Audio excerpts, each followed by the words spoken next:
Hello, everyone. This is JD Calderon, and this is Indy Comics Explained. And yet again, I brought another fantastic group of independent comic book professionals. So please hit like, hit subscribe, share out the video, let everybody know we're here. And without further ado, let's bring in this guy. What's up, Calderon? How you doing, brother? I'm good, Jay. Yeah? Introduce yourself. Oh, thank you for that. Thank you for the platform. What's up, everybody out there in Streamland? I am JD Rosario. I'll go by Jay so we don't confuse ourselves with the guy over here on the other side. From Unstoppable Comics, been making comic books since 2008. I want to say successfully, but let me just substitute that with stubbornly, right? And somehow I've found a way to keep the lights on while I am going through my comic book journey.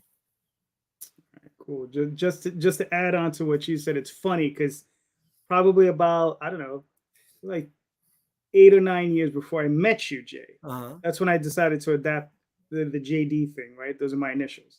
And then I run into the one other Puerto Rican that has a freaking name JD. Like, who's really JD? You know what I mean? You pull it out the ether. And here I feel like that whole Michael Keaton, Michael Douglas, Michael Sheen confusion thing. You know what I mean? Where each one was really named the other one, and they had to switch it just because the other one came first. So it's just like, God damn it. Well, my first name's Jose. That's where the J comes from, right? But there's that damn basketball player that I'm gonna fucking out survive. Fuck that guy. I hear he's a nice guy. Fuck that guy. Anyway, but you know. Okay. All right. Well, listen, like if you pull up Jose Calderon, he's the one that comes up, some bitch. Well, if you pull up JD Rosario, I'm the one that pops up, not you. No, if you put up JD Calderon, I pop up. Yeah. You pull up JD Rosario, bring a rope. Who are you confused with? Who's your me? comic book creator? My wife tells me nobody confuses me with anybody. So she swears she can't take me anywhere. That's what she says. Hey, everybody, I'm Randy Zimmerman, EIC at Aero Comics, aerocomics.store. Go over there and look at those products. And podcaster over at the Indy Comics Network. 2 shows Friday morning at 5 a.m. of all times. I do Comics by Night, where we look at some great comics, and Sunday morning at 9 a.m. we do Sunday Funnies, where we look at some great comics. So with some great people. Nice. It's a lot of fun. So go over there and check them out. Now look who popped in here. And she said, "Hey nerds, like look nerds. Nita in the house." Yeah, like look who's talking, right? Yep. The nerve. What's up, Chris? Please introduce yourself. Hi, I'm Chris Brimmage. I'm the author of Mandrill PI and the Multiverse Askew trilogy, so mostly noir urban fantasy and comedic science fiction, and super excited to be back on the show. All right. Very good. Hey, I think I walked into the wrong room. I was looking for the True Crime podcast, and I stumbled across the Comic Makers, man. There you go. Hey, JD, thanks for having me back. I've been off the circuit for a little bit, for about 2 months, roughly. My name's Timothy Fling. I'm an author and musician from York, Pennsylvania. I'm mostly known, I'm the writer of the Water Wars series. In fact, that's going on Kickstarter right now. You should go over there and check it out. All the cool kids are talking about it. This is what we call the Ultimate Edition. It is the collected trade of all the stories. So mostly what I do, I'm a writer, probably not too dissimilar from the rest of this crew. I've accidentally become a publisher, right? Because I stumbled across Kickstarter. You know, I admire what you guys do so much, and I love to soak up the brain power, right? Because the truth is, and JD knows this, I'm trying to be the writer. This other stuff happened kind of along the way. But now, so what we released, it's 3 titles a year, 2 songs a year, and 1 novel a year. So it's actually a pretty respectable output, and that's 6 years worth of doing it now. So there's 11 comics, and then there's going to be a novel in February. Nice. Now, just to let you know, Tim, all the crimes we commit here are true. Well, that's good to know. That's good to know. I tell you, I have recently fallen down the YouTube rabbit hole. You guys know I do a fair amount of podcasting and so forth myself. And the thing is, once you start looking up these videos, there's no bottom to it. There's just, you never fall. You never fall. You just end up on loop after loop after loop. Yeah. But I'll pass. Payhuan, it's nice to meet you. Yes, Payhuan. Please introduce Hey guys, yourself, sir. I'm Payhuan. I am the founder of Immortal Studios.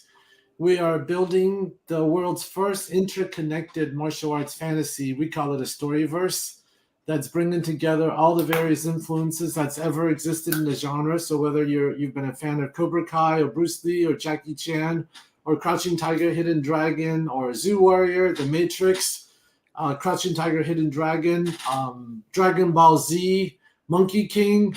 So we've actually brought all these influences that they've never existed in one interconnected world. And I'm here representing our 4-issue Kickstarter called Turning the Page on superheroes. We're doing something really aspirational. I grew up with superhero stories. I still love them. I just feel like in the past 5 years, they've taken a turn for the worst and irrelevant. And we are putting forth stories that really resonate, that are accessible. And I feel like where the martial arts fantasy genre really has something powerful to say is that because it's kind of built on a philosophy of Kung Fu, which really believes that we have a hero inside all of us through discipline, through practice, and decisions, we are actually heroes. I'm really proud that we just partnered with the Shaolin Temple, which is the birthplace of Kung Fu, to really bring this incredibly empowering philosophy to life. And I feel like that's kind of the missing link, because lately superheroes have been too much fantasy and escapism rather than inspiration. And we want to bring that real life inspiration back. And so these are the 4 stories that we have that bring together all of those influences. So for people who love those genres and stories, whether it's individual stories of the Adept, Chronicles of the Immortal Swordsman, Fa Sheng, and Assassin G, or the whole thing, we have something for everybody in this campaign. So it's a big campaign that I'm really proud of. We have great individual creators, and I am the creator of the whole world. And I'm really happy to be here. All right, cool. It's a pleasure to have you, man. Yeah. All right. So for the first part of the show, we start off with these crazy questions. So we're going to start off with these crazy questions. So basically what it is, it's, the title of the show. How did you guys do this year?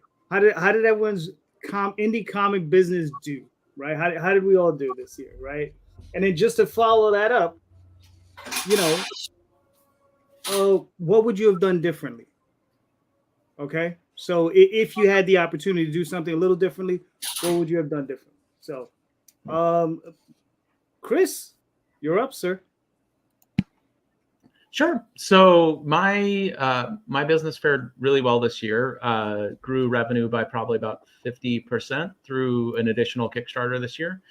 I say about that much because it'll depend on how this current Kickstarter ends. We were able to put out more Kickstarters this year than ever before. In addition to that, I wrote the first book in the next novel series. So once the Mandrill PI novel series wraps up, I'll be able to continue kickstarting additional novel series in the future. In addition, I've already got the next story arc for Mandrill PI drafted out. So we're already working on those for 2024. I'd say if I had to do one thing differently this year, I think it's probably the answer that a lot of us on this call would give. I would love to be able to fulfill Kickstarters faster and then get the next one out the door faster, just so I can keep bringing a positive revenue stream coming in through Kickstarter. So that's the goal for 2024, is to ramp up production of those Kickstarters. All right, cool. Tim, what are your thoughts? Well, that's a pretty measurable quality, right? Is how did your business fare for the year? So I guess I would phrase it like this. Kickstarters are up, convention revenues are up, got a new IP, and like I say, there's this new novel that's coming out in February. So I tend to rate things more by what's being released more so than what's profitable, because I occasionally have pretty long stretches that aren't profitable, particularly between after where I paid everybody and before I'm funded for the Kickstarter. So it's very difficult to describe that as a profitable time. But the reason why I'm doing so is because I'm comparing it to previous Kickstarters. So I guess it'd be more fair to say that I'm up revenue-wise. I don't know if profitable is quite the right word. The second half of that, of course, I'm trying to turn up my appearances. As JD knows, I do all right, I suppose, on appearances. Sales are decent. And one thing I'm doing there, I'm trying to be invited as a guest this year. I'll slip this secret out to you guys. I'm working con people for having me as a guest. I just do much, much better if I don't have to pay for the table and all this nonsense. I get it that they're smaller cons, but I could do 5 or 6 small ones for the cost of one big one. And also, I think I might be meeting the better, excuse me, not the better fan. Let me say this a better way. I might be meeting the more, it's more of a match toward my material. I'm organically discovering my audience that way. So it's all sunshine, man. I had a great 2023. All right, fair enough. Payhuan, how did you fare? Well, this year has been a mixed year. We spent a huge amount of time basically creating content. Mm-hmm. So we're also just kind of stockpiling content to get ready for scrolling devices, and also we completed a publishing arrangement with Dynamite, so we're getting a lot of our core titles ready for the bookstores.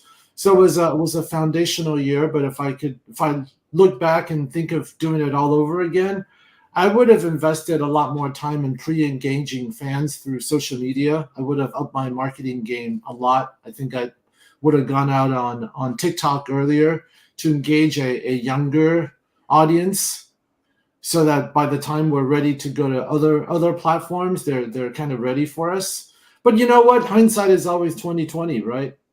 There's a lot of things I would have done differently. I'm releasing 4 major new issues through one campaign, which is kind of a big deal.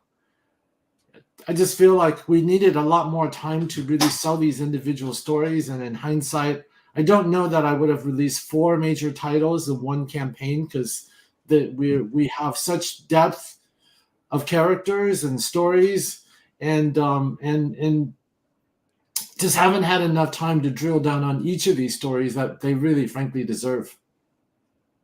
Gotcha. Yep. All right. Give it time. Trust me, it'll happen. Randy, Yeah, how did your year go? Everything's a step. You learn as you go along. So yeah, absolutely. This is like it's kind of an expensive investment. Oh yeah. Yep. Oh yeah. For Arrow, it was kind of a foundational year as well. We had a couple of campaigns, put some stuff out. The Fool campaign is closed and will be fulfilled here very shortly. That personally, Luke's done a number of campaigns, plus he started fundmycomic.com, which has turned out to be a really big. I told him it was going to be a snowball rolling down the hill. It's just going to get bigger and bigger. They're doing a great job over there. The farther down it goes, yeah. We have a book, AR13L, the Little Mermaid, that's pulled down about 19,000 on a campaign. Nice. That's really been successful. I can't wait for folks to see that book. It's all real quality. I had absolutely nothing to do with it, so it's got some real good quality to it.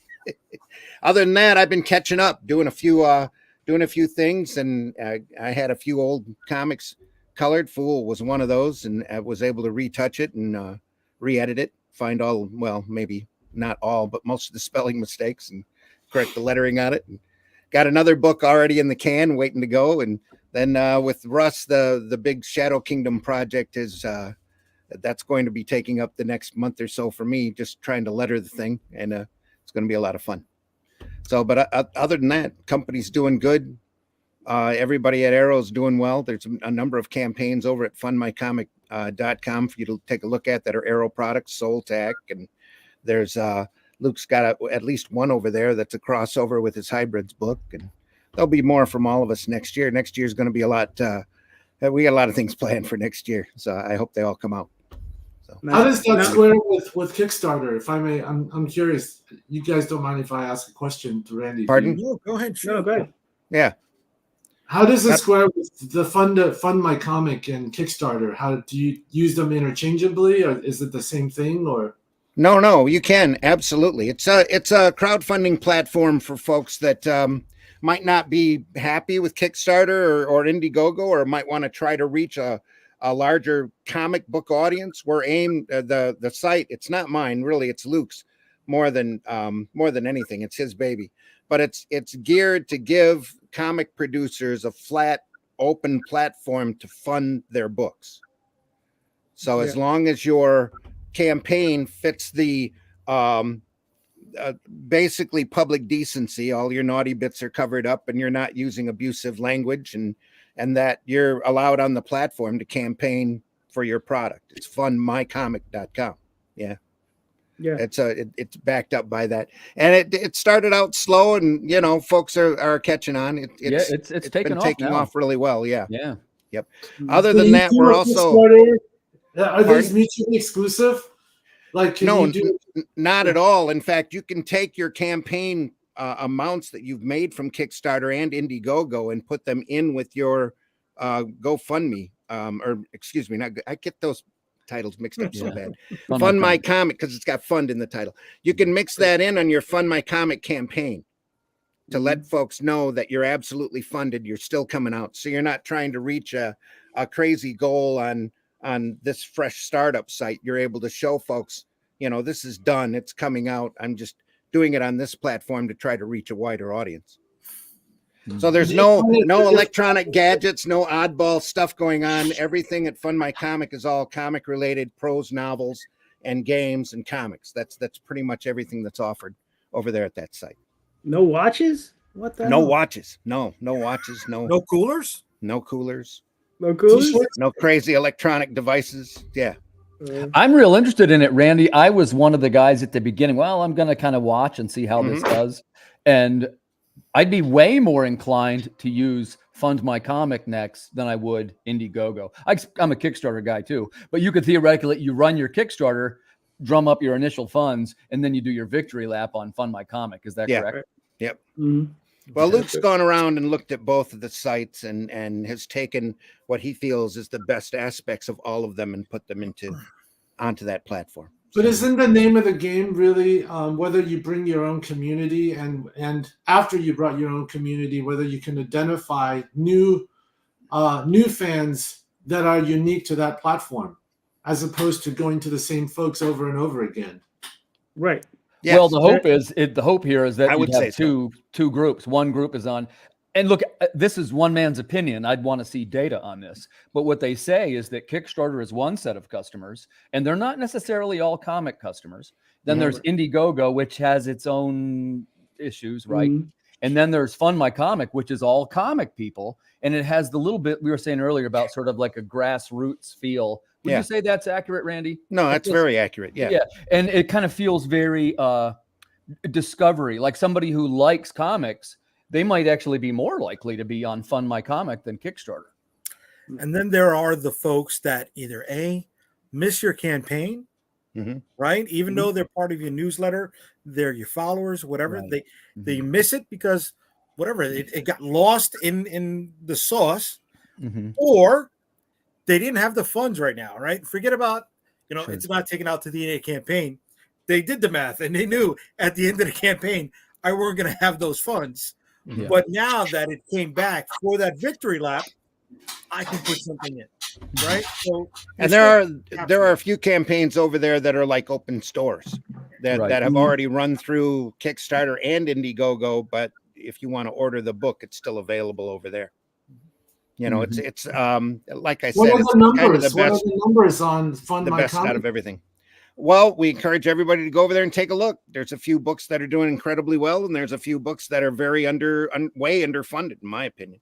It's a lot of really nice quality, a wide variety of quality stuff over there. The thing is the Fund My Comic really started out of a lot of folks' frustrations with one side or the other. They liked this and didn't like that, or they were doing this or they weren't doing that, and they wanted Luke wanted to make an open, straight playing field for comics, and genre related material, and wanted to make sure everybody was equal. As long as those campaigns are being funded, they're on the front page. How many projects are they running live during an average month? I honestly cannot tell you. It's 100, really hard. 1,000. It's a really. I would say at the moment it's in the hundreds, but it's growing. Okay. Gotcha. And here's why I mentioned that. And like I say, I don't know the answer to this, fellas. This is, we're learning and we're talking about it. But like it was Daphne, I think, mentioned it in the comments that some people are loyal to their preferred platform. My sense is that is probably the case. And the reason why I hesitated, I don't have that big of a following yet. Mine is pretty loyal, but I don't have thousands and thousands. So my sense is that my people are all on Kickstarter. I'm looking to see if I can discover my next 10% on the next platform. And I think my 2 cents worth, I would use Fund My Comic before any of the others. I guess the other one is some people like Zoop, right? Yeah, one is Zoop, Indiegogo. If you can get in on it, Backer Kid has one. Yeah. Yeah. They've been marketing me too. I like the Backer Kit guys, okay, but I'm not sure that.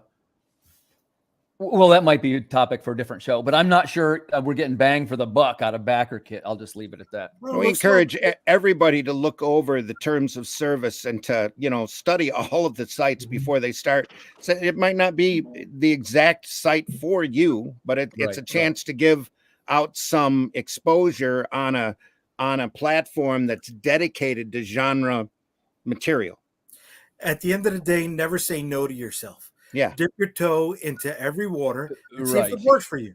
Right. Then you can say, yes, I will continue, or no. Right. And the only real safe way to navigate right now is to have multiple fields of income.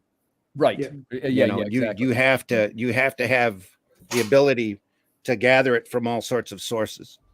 I have a quick comment about this, and actually, I bet you JD knows I'm going to say this. The only drawback to this is that there's only one truly valuable commodity to us as creators, and that commodity is time. So my concern is always, okay, I just finished my Kickstarter, which gives you a general indication of the market. We agree on that, right? We agree it's a general indication of that. So, okay, it did pretty well. Now I'm going to move it over to the next crowdfunding source, which what we're not sure is, does that increase the customers or does it dilute it? A little bit of a gray area, right?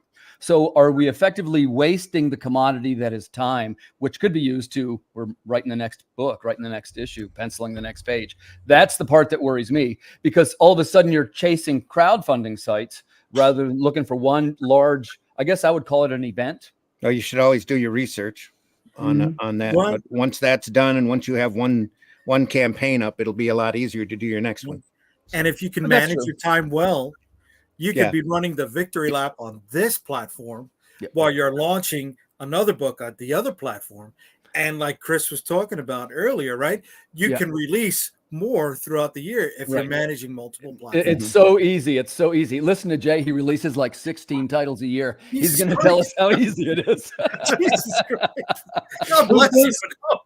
All right. So get it back to Jay. Jay, how did your business go this year? Fucking roller coaster and a half. Okay. We started off the year with a bleed over from the campaign running at the end of the previous year, like 22. We hit 2 more successful ones after that. And then I had to cancel one in the summer due to a couple family tragedies. Ran a convention, did a convention, first one since the pandemic, in DC. Didn't break even on that. Came back, ran another Kickstarter, did well. Then did the New York Comic Con, gangbusters at the New York Comic Con. Like, holy shit, made up for the loss of what happened at DC and the canceling. And then we ran into another campaign that I tried to force out when I wasn't ready, and I shit the bed on that one. So up and down. Sales on the website. Be a little more specific. Can you tell, when you say shit the bed, what does that mean in retail numbers? So I hadn't fulfilled my previous campaign because I was getting ready for New York Comic Con. Then printer kerfuffles kept the book delayed until now. So we have the book that was fully funded in September, and it's today that I am actually fulfilling packages on that. So it's a 2-month delay on that. And from your printer? Yeah. From one of my printers. That's not right. Yeah. Calderon knows, and he was dealing with the same one. And I didn't want to dump on the dude in my campaign updates, but then I had, you know, backers are like, what's going on? You know, and I was taking it on the chin for that. And it showed with the release of the next campaign, which, you know, I was trying to get out before the end of the year. But again, seeing as how I hadn't fulfilled the other one, and I was trying to push it out after New York Comic Con when I was planning a totally different book. Just the confusion, and like I said, it was a whole big clusterfuck. You know, I had 1 week ramp up for the book that I launched because that book did gangbusters at New York Comic Con. So I wanted to drop the follow-up a week and a half later. And there wasn't enough lead up time for that as well. So those two elements, having not fulfilled the previous one and not having enough lead up time, and trying to manage the printer issues, just,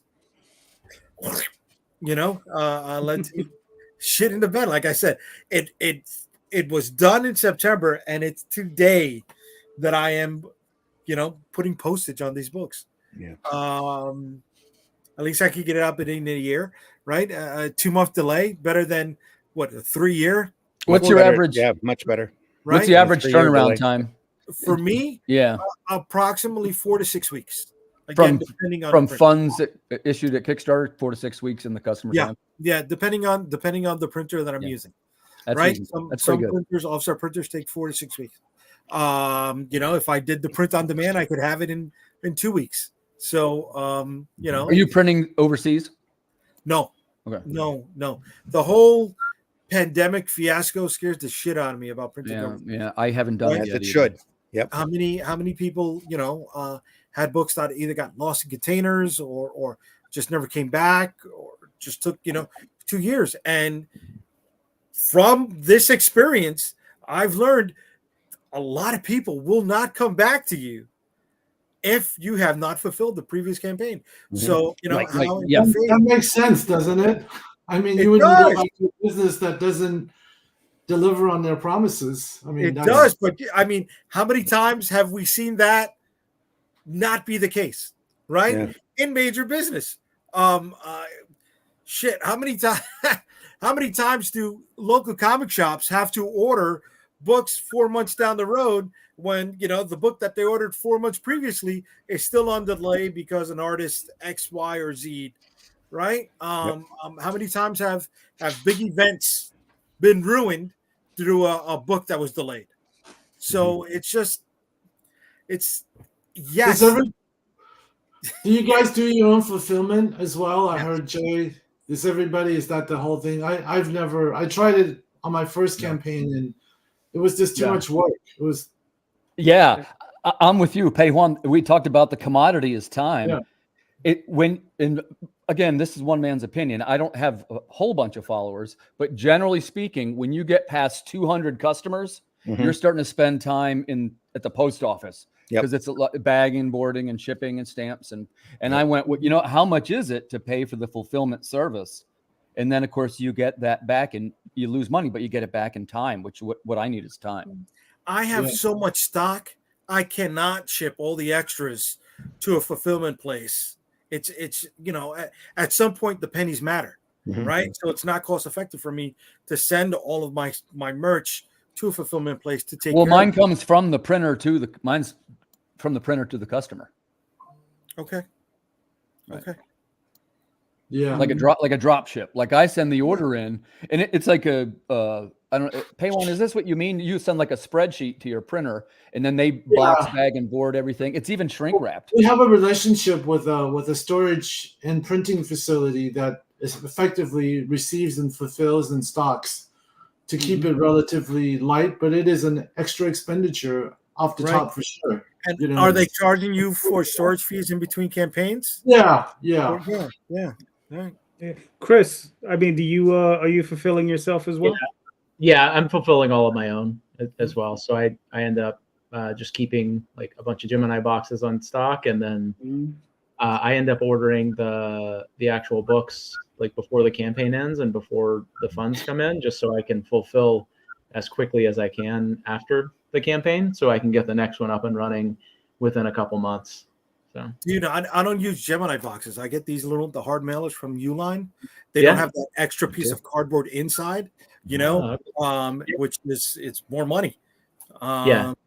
People want it It's to be also- protected, right? But you know what? It's If you're bagging overkill too for a comic book to have like such beautiful boxes, you know.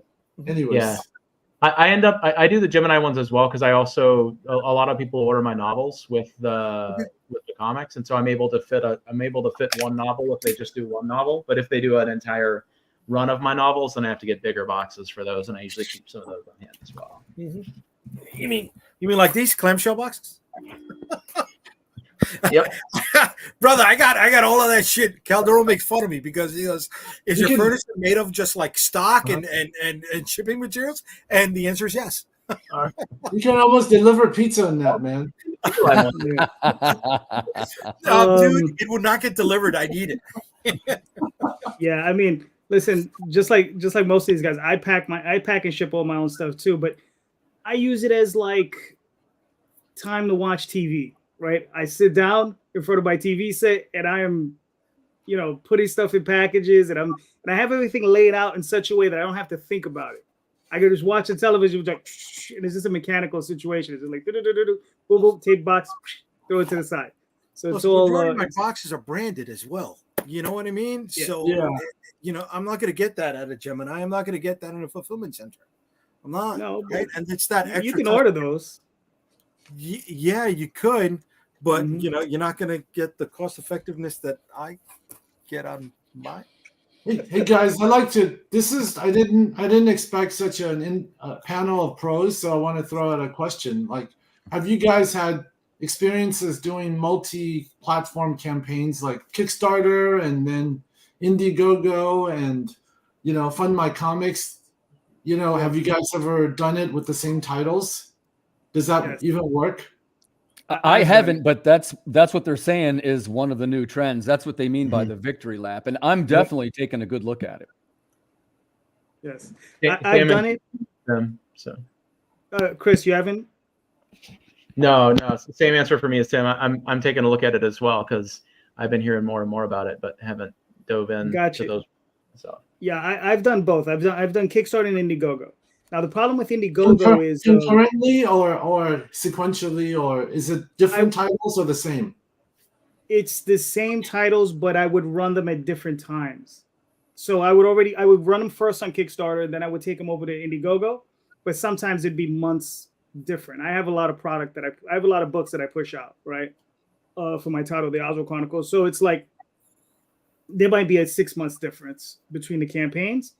So I'm kind of trying to reach a new audience there because that's really what I'm looking for. I'm not looking to get the same people I have at Kickstarter, but the audience there to cultivate it is difficult because it's much smaller. Like, I maybe made $5,000 or $6,000 on Indiegogo on like 7 campaigns, where on the equivalent it's like 10 times that amount on Kickstarter.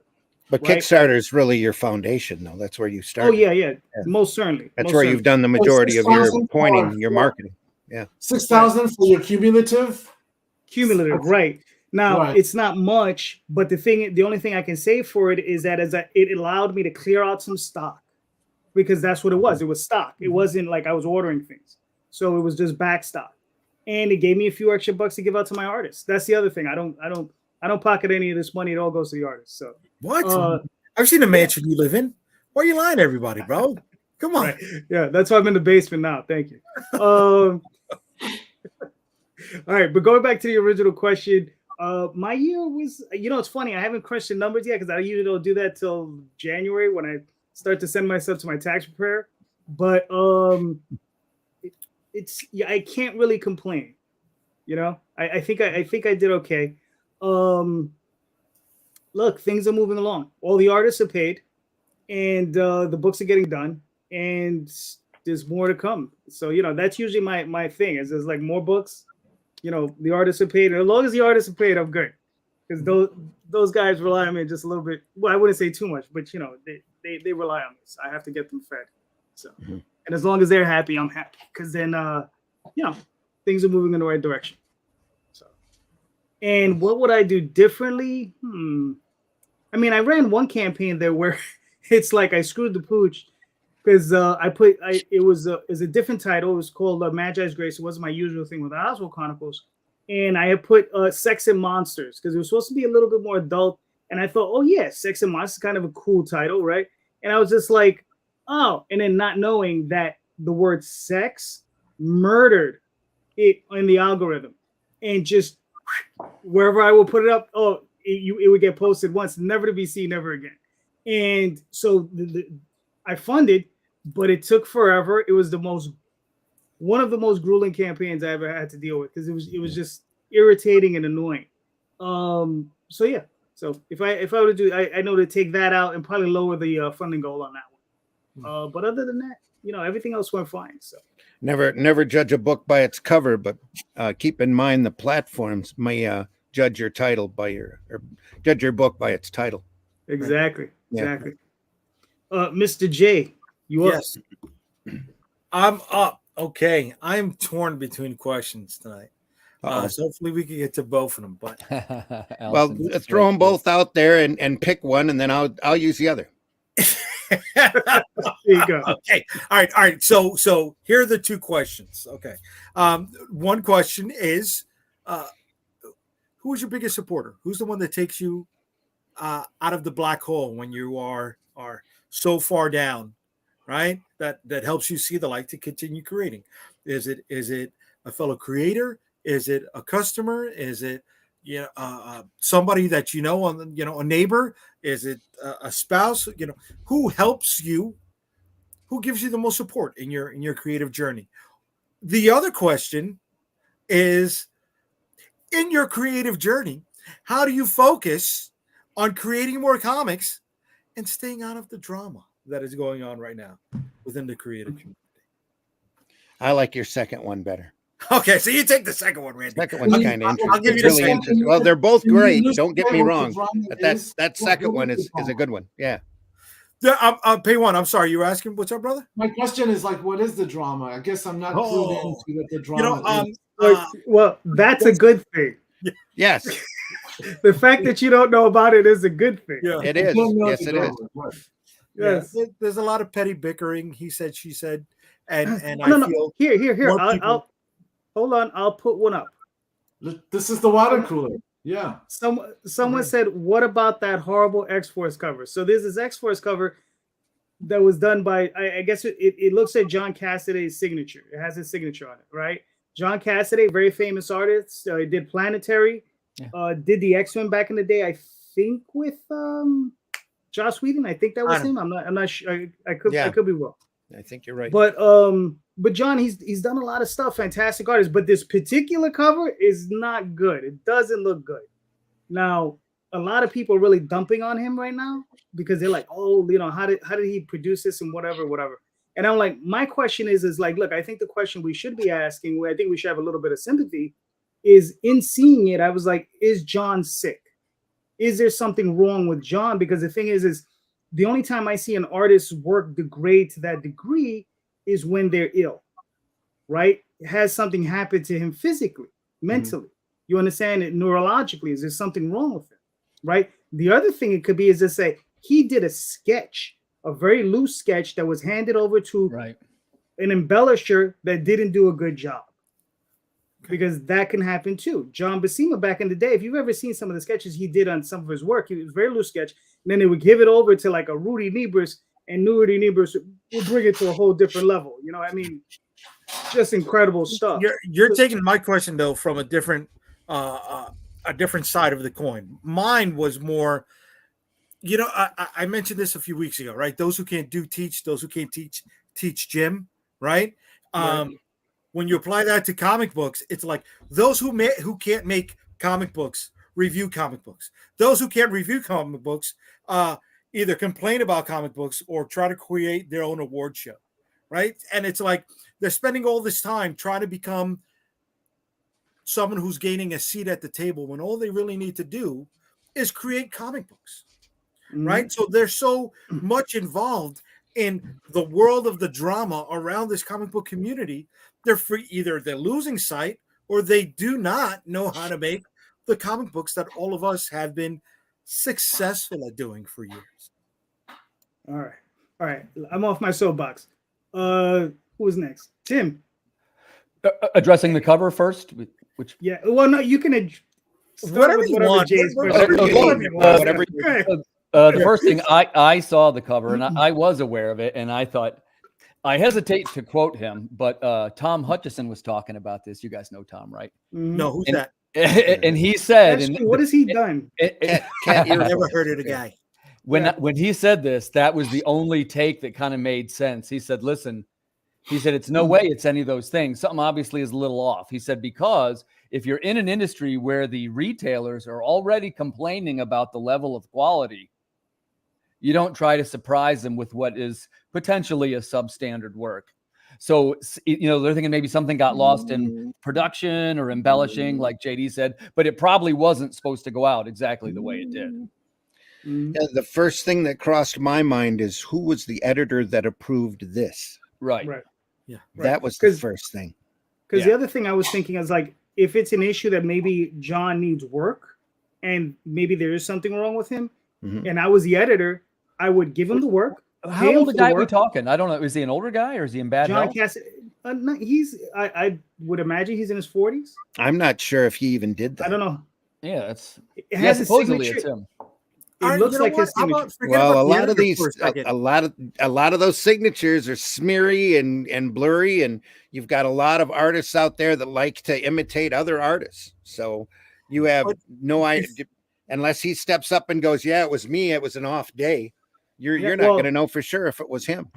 Yeah. Before he got to the color, before he got to the editor, what did the colorist say? He was like, "Fuck it, I'm getting paid. I might as well, do it." You think the colorist said something? It went through hands. Hold on. before It goes through the editor before it ever gets That's to a the colorist. key. Yes. It gets to the editor before it gets to the Yeah. colorist. He or Because she the editor is the one that makes assigns it. the work. So I mean, it's all on the editor. Because like I said, if I was the editor, I would have paid him for the work and I would have shelved it.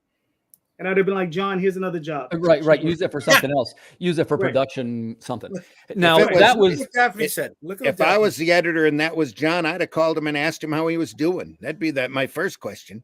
Right. How are you doing? This isn't really from the other stuff I've seen of yours. This isn't quite up to your standards. I don't know if you want me to print this or not. You might want to take another look at it. So that was the first half of my answer, but there's two parts. And Daphne was saying, or I guess Payhuan asked, what was this drama between the crowdfunding, which was it its own separate thing? And you're looking for a quick answer on that, right? Or do you know it? I don't know it. I guess I'm There's two groups. There's two groups. I feel like I can answer this fairly because I'm not really in anybody's group.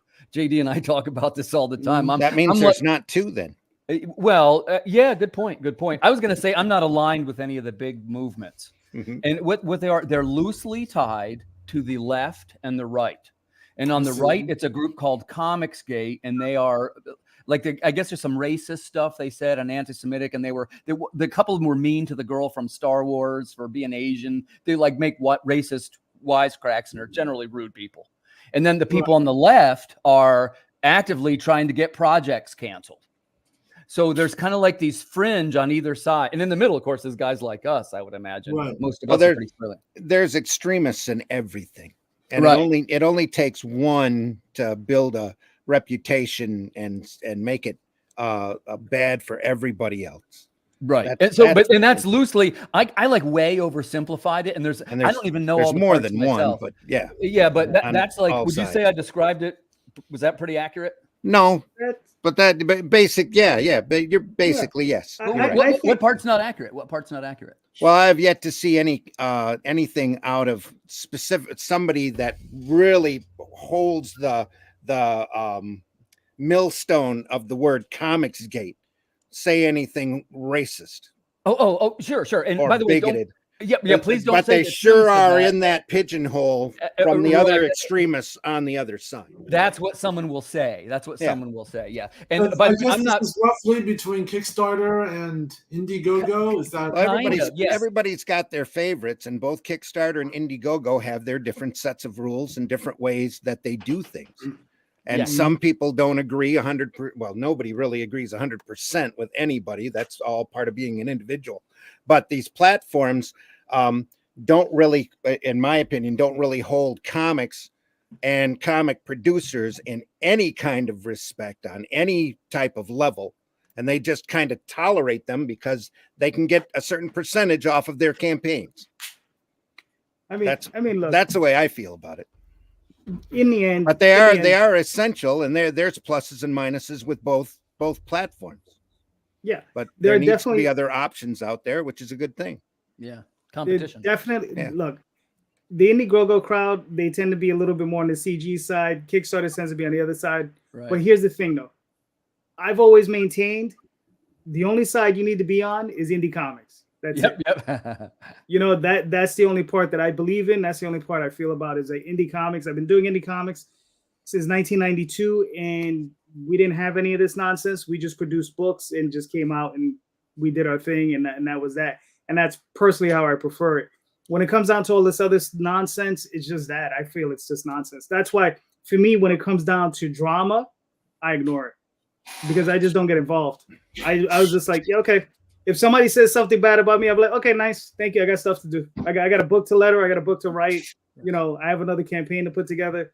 You know, this other stuff, all this other stuff doesn't. And I might be splitting hairs here, but I like to look at it as the difference between an industry and a community. And in community, I'm using air quotes, because an industry does work. They produce, they make products, they promote products, they market products. A community is like an HOA. And they have their Gladys Kravitz, and they have their nosy next door neighbors, and there are people there that always want to get into everybody else's business. You want to be a community, that's pretty good. or you want to be an industry. Let's be an industry and produce great comics that people can come to and be entertained by. That's the way I look at it. All right. So, who's your biggest supporter in the comic journey? That was the first question, right? Right. Can I pick up on that one? I'll come at it from a completely different angle. Go, Payhuan. Go ahead. I've not been in this game as you guys. Like I was a movie producer and a creator in movies and television, and I was able to do it in that world. I crossed over just because the things that I wanted to do were so expensive and so time consuming and so risky. I literally needed hundreds of millions of dollars to tell the stories that I wanted to tell, and if not more. And it was just incredibly satisfying to be able to tell it at the level that I wanted to through Indie Comics. And that's literally how I came over, and it's been amazing. Like the stories that have been sitting around as my scripts or whatever, now they're before a live audience, and as ambitiously, we could take a lot of creative risk. We can change, we can do all these different things that we couldn't do in the other career, and which is, I'm still in that world. So I love being in Indie Comics for these reasons. But who inspires me? There are a lot of inspirations, but I'll just kind of speak from my heart. I'm not a religious man, but a spiritual man. You know, I feel like it's such a big undertaking to do the things that I want to do. I resort to my higher power. You know, I go to the Force. I go to, you know, if you prefer the God word, then I'll say the God word. But it doesn't have to be. It could be the Force. So that's a source of comfort and support and encouragement. Frankly, I've had to rely on that so much to even get through. Nice. Yeah. That's nice. great. I like Yeah. Payhuan, I looked at your website here while we're on the air. Your stuff looks terrific. I love how the lore of it, how it's like interconnected. The story. No, it's just love it. It's pretty ambitious. It's ambitious again. It's but this is the lore of 60% of the world's population. Actually, this is an indigenous lore of Asians and the whole Asian diaspora. It's the basis of Eastern philosophy, and I think it's a really complementary piece to the Western thing. And together, it's a really, really dynamic universe. So I think we are really excited to be the vanguard of this movement. It's going to be a smash. You're going to have tons of success with this product, I can tell. Cool. Yeah. Thank you. Much appreciated. All right, cool. Chris, what are your thoughts on it? Sure. So similar to Payhuan, I was a little bit less familiar with the drama that was going on. So I was a little bit quiet there. I will say the person who is my rock, who keeps me grounded and all of that fun stuff, is my wife. She's my best friend and just the best person you'll ever meet in your life. She's a delight. The one drama I will throw up is I'll take umbrage to Jay's statement that if you can't do teach, as a former teacher and a person whose wife is a teacher, I strongly disagree with that statement. So go get him, Chris. Go get him. He has it coming. Jay, typical I'll Jay. take it. There are exceptions to the rule, Chris. Yeah, go wives. Yep. I'm sorry, drama with Chris. Forgive me. Forgive me, brother. All right, cool. Randy, what are your thoughts? I think I have two sources of inspiration. My wife's definitely pulled me out of a couple of dark holes the last couple of years, and she is an inspiration to me as well. It's 37 years. Wow, congratulations. Married. Yeah. I met her while I was retailing at a comic shop, and knew she was a unicorn when she came in. Wow, man, congratulations. And yeah, we've been like glue pretty much ever since, but thank goodness for that. But the other thing that really inspires me, and the main reason why I do these podcasts early in the morning, is that we go back and we look at these other guys' stuff. Not just guys, but other creators, material from the past, the great classic sequential art. And to me, that's really an inspiration. And that back in the early 2000s, when I was doing Arrow Comics initially, I was so angered by the direct market and angered by the distributor who was constantly giving me a runaround, to the point where we were banging our head against the wall, just trying to figure out what their minimums were in order to go through the right hoop. And if we could print that book, and if we get calls telling us we can't print that book because we're below their minimums, I got so disgusted with the inner workings of the market that I got out. And then I started my own little newspaper that I ran for about a decade. That was local. It was a comic strip and entertainment paper that was advertiser supported, Flint Comics and Entertainment. And that really reinstilled the love for this art form in me. The power of comics is undeniable. The combination of words and pictures, like Payhuan has figured out, this is the greatest form of self-expression that you could ever have, especially personal self-expression. If you want to do it yourself, you can do it yourself. You just have to figure out the hows and whats and get it done. It might not be professional looking, but you can start, direct, write, post produce, add music. It's like you can bring it all together, which is tremendous. It's all there and it's great. And I love going through this old stuff, and looking at crime comics and horror comics and superhero comics, and just there's so much great material out there, and it's nothing but inspirational. So those are my two big inspirations. And I've already stated about drama and stuff. It just keep working and stay away from the drama. There's too many Beavises and Buttheads out there wanting to stir up trouble, and that have too much time on their hands, and they need to stop and get to work. Yes, sir. I'll say this, that there's the campaign slogan I really admired from Andrew Yang when he ran for president, I'm going to use here, is it's not left or right, it's forward. Yes. Yeah, man. Right? So true. I feel like this is that's the piece that's really missing. And I'm creating stories. I'm interested in stories that move the narrative forward, man. I couldn't give a rat's ass to people's own political hard, positions. Yeah. And the cool thing is that this industry is evolving in so many great directions. And at the same time, there's other parts of the industry that are eroding into nothing. And you need to, in my opinion, you need to look at both sides and decide, what works and what doesn't work. And as you said, move forward with what works.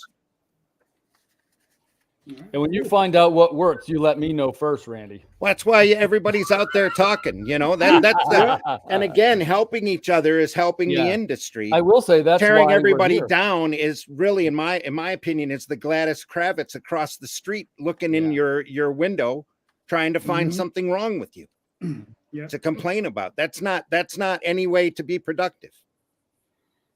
Fair enough. All right, to answer Jay's question, so yes, my inspiration is always this person, right? So the two of us have been together since '87, so it's been a while, right? And we, I think the basis of our relationship is that like we jive together on so many different levels. It's not even funny because we live, breathe, talk, and think comics on a level that's insane. We go on vacation and we could be in Paris.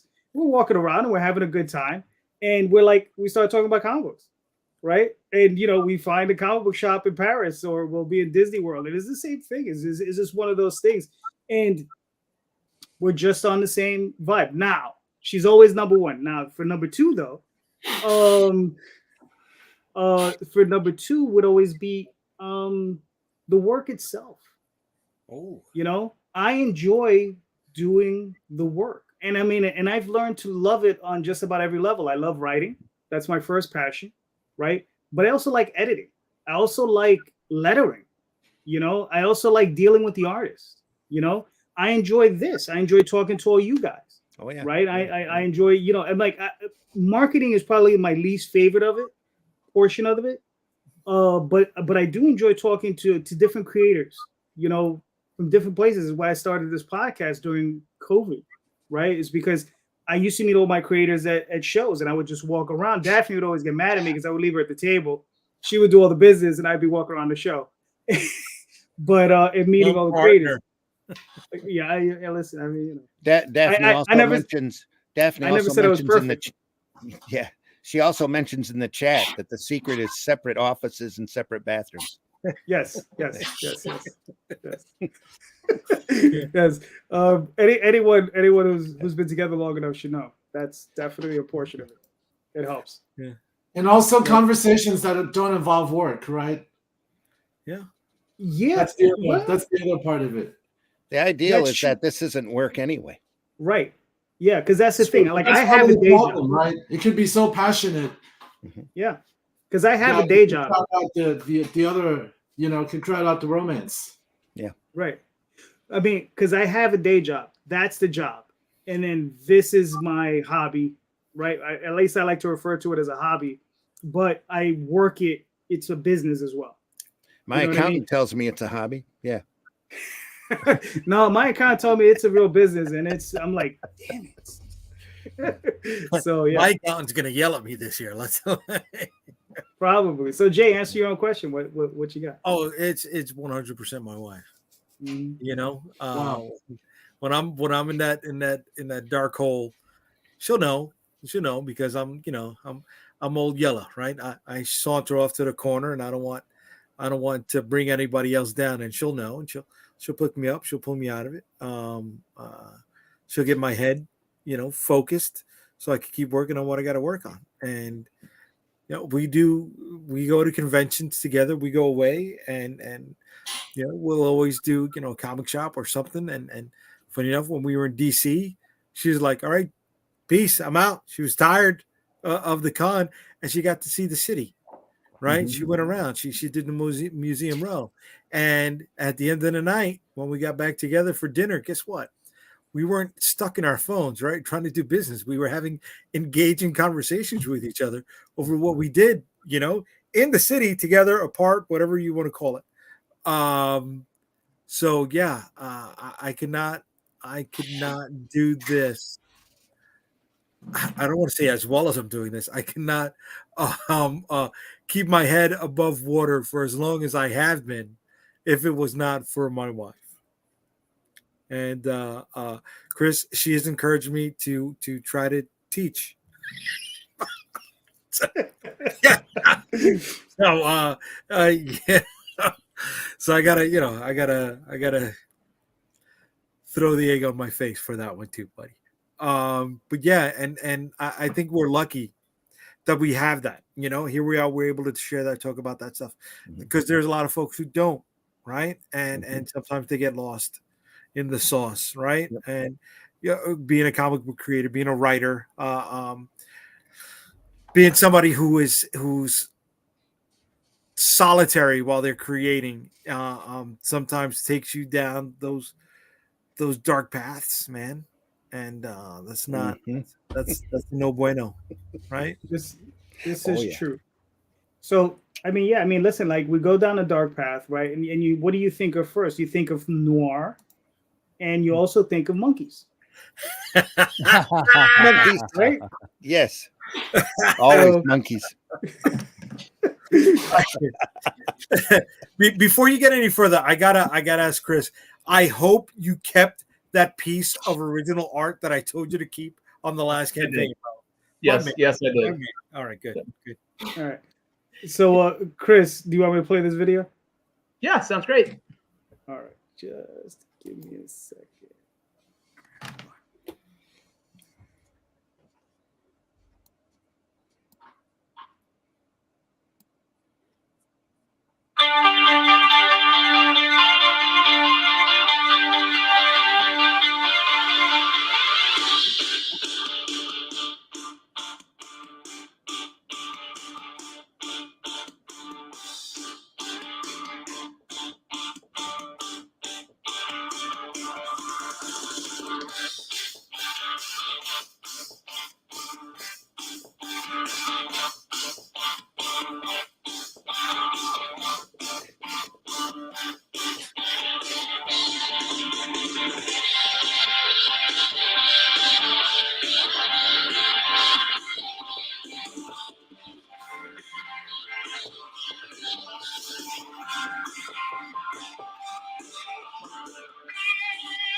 Author of the Multiverse Askew trilogy, a humorous series of sci-fi adventure novels. And I'm here to discuss with you my project, Mandrill P.I. Mandrill P.I. is ultimately a love letter to two of my favorite things, 80s and 90s cartoons and hard-boiled detective fiction. Mandrill P.I. Issue 6 is a 24-page, full-color comic. It's also the thrilling conclusion of the first story arc. That means if you haven't had a chance to catch up yet, this is your perfect chance to hop aboard and get all caught up. And if you have been reading along, this is your chance to see how the story reaches its climax. In this issue, the deadly mad scientist unleashes giant-sized danger on Manny Mandrill and Ernie Elephant. Will our heroes defeat the villain, or will they fall prey to his gigantic mandrill-crushing monstrosity? If you like Hellboy or Who Framed Roger Rabbit, then this is the perfect comic for you. And the other cool part? It's complete and ready to go to print. That means it's fully penciled, fully inked, fully colored, and fully lettered. I'm seeking about $2,600 to print and ship this issue, as well as to pay down some of the debt that I incurred bringing the issue to life. I chose Kickstarter because it allows me to bring some really cool rewards to backers, as well as to get this project in front of a wider audience. I've got some amazing variant cover artists lined up for this issue, including Corlo, who's back for another round, Brooke Penrose, Zach Bellissimo, and Gonzalo Ruggieri. There's also the opportunity for a custom, canon, Mandrill P.I. short story. It would be about 10,000 words. I would have it professionally edited, have a professional cover made for it, and then it would be all ready to go. Want to see a crossover between Mandrill P.I. and this universe's equivalent of Bandit from Bluey as they take down this universe's equivalent of the Paw Patrol? Let's make it happen. Want to see Mandrill P.I. take down a Cthulhu-worshipping Winnie the Pooh cult? Let's get it done. And then there's the big one. The chance to insert your name into cartoon and novel history. You can have the final Mandrill P.I. prose novel, They Live Among Us, dedicated to you. That's right. Instead of thanking my wife or kid on the first page of that book, it'll be your name, front and center for all time. Kind of awesome. I would love to send you this comic. My ask of you at this time is that you back it and help spread the word so we get it in front of a wider audience. Thanks so much. Nice. All right, Cool. It looks great, Chris. Yeah, it does. Really good. Yeah. So, Chris, how many campaigns is this for you so far? See, I think this is my 8th one to date. And then early next year, I'll be doing the next novel in the series because I cross over between comics and novels for the series, and then after that, I'll finally be at the trade for the first 6 issues. So excited to get there. And this book is a true passion project for me. It like I mentioned in the video, it combines 2 of my loves, 80s and 90s cartoons and hard-boiled detective fiction. And my main character, Manny Mandrill, he's a down on his luck private detective who's lost the love of his life to something like super mundane in a cartoon world. His wife died of cancer a few years ago, and he has fallen into a downward spiral. And through the course of the comics and novels, it's his sort of redemption arc where he comes out of his downward spiral. And so by the end of the novels, not to spoil anything, but to spoil things, he ultimately redeems himself as he comes out of that. And the really cool thing about the comics is I get to work with Carlos Trigo, who is like just incredibly talented. He's been just a joy to work with. And if you ever need a variant cover artist, he is your man. Feel free to reach out, or if you want his contact info, feel free to reach out and I'll hand it off to you.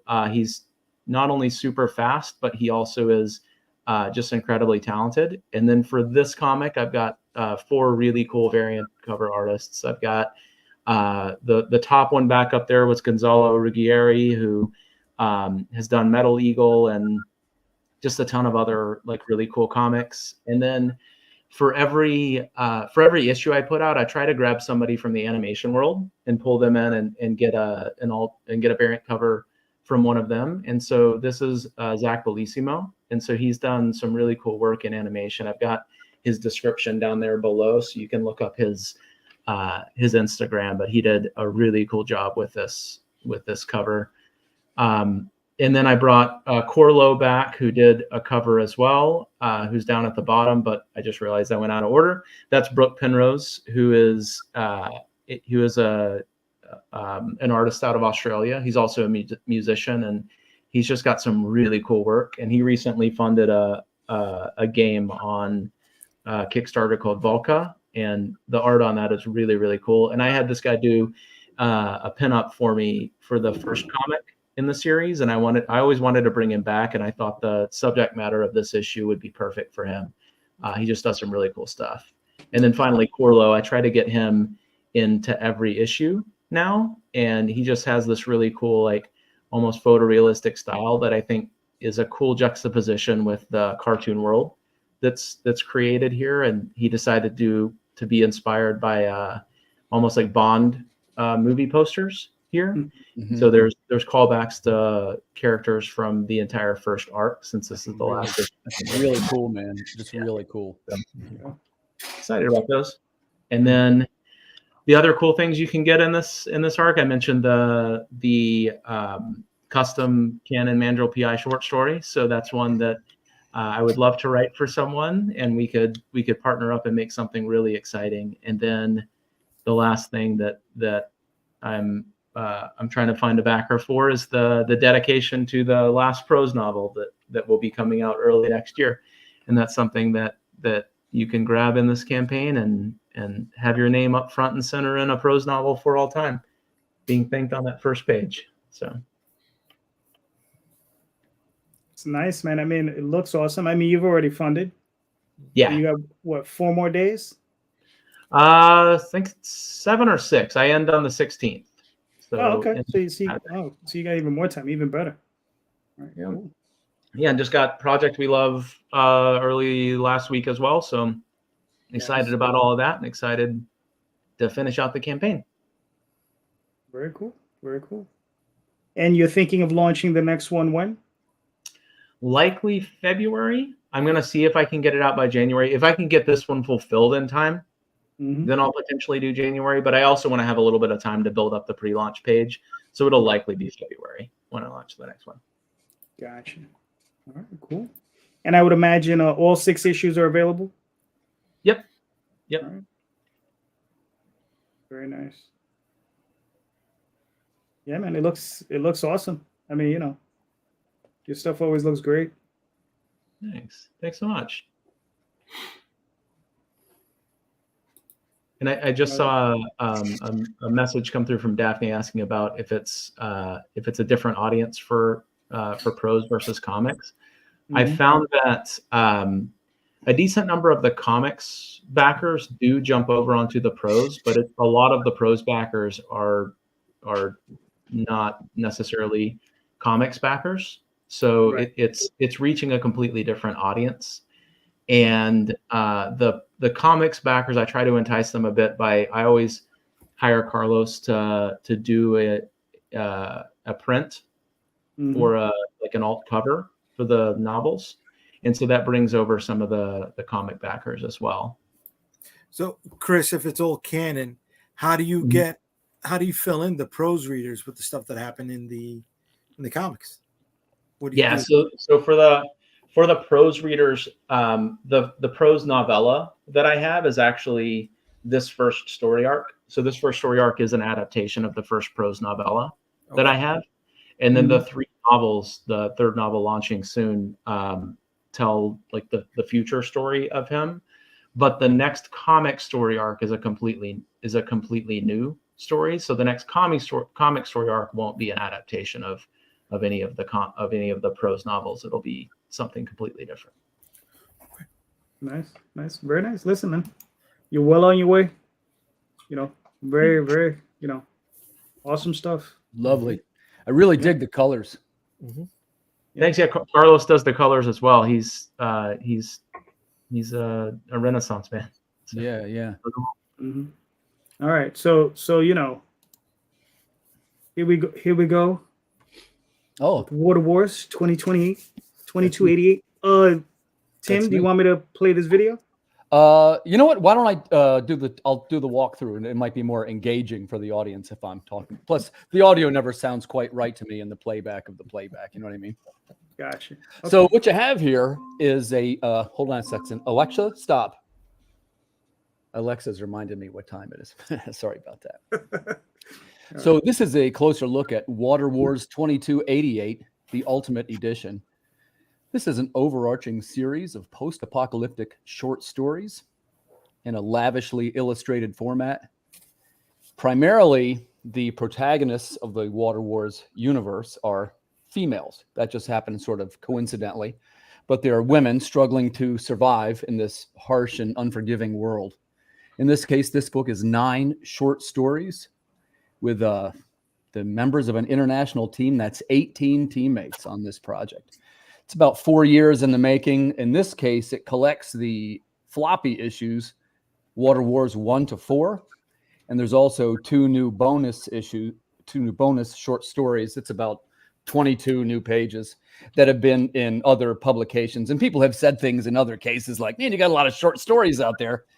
It's kind of hard to collect, if only there was some way we could get them all together. Because not everybody wants to buy a set of floppies, you see. So for the first time, this is going to be like a square-bound chrome cover edition. We used to do what they might call a high-quality production-level graphic novel. And it's going to have a chrome-enhanced logo. It's going to have chrome on the spine. It's going to be a gorgeous product. And as you can see there, unfortunately, this is the commemorative cover there by Erwin Arosa. And you see it's sort of made to look like it's rusting a little bit. And there'll even be some metal accents on that cover. It's difficult to tell from that illustration. But they show you the sort of like a vividly colored sci-fi world where there's different scenarios. The best description is that it's a sci-fi setting in a harsh alternate America.